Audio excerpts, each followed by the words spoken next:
Station এবং রাংরুং চা বাগান থেকে 24 জন নিখোঁজ এরকম একটা মিসিং ডায়েরি হয়েছে গতকাল, অর্থাৎ 23 ডিসেম্বর। এখন পর্যন্ত কি আপডেট আছে? আমরা ওই কমপ্লেন পাওয়ার পর আমরা একটু ইনকোয়ারি করেছি। ইনকোয়ারি করার পরে আমরা একটা এফআইআর রেজিস্টার করেছি, যেটা নাম্বার হচ্ছে কৈলাসহর পিএস কেস নাম্বার 69।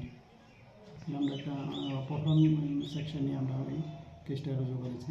তারপর থেকে আমরা বিভিন্ন মোবাইল লোকেশন এবং মাধ্যমে আমরা বিভিন্ন যারা মিসিং ছিল, অপহৃত হয়েছে, তাদের আমরা লোকেশন করার চেষ্টা করছি।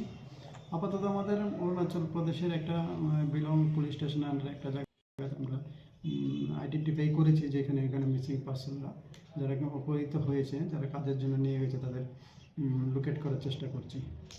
এখন পর্যন্ত কতজন লোকেট হয়েছে? না, ওইখান থেকে পুলিশ স্টেশনকে জানিয়েছে, তারা 4 জনের সঙ্গে এখন পর্যন্ত কথা হয়েছে, বাকিগুলি তারা সার্চ করছে কোথায় আছে।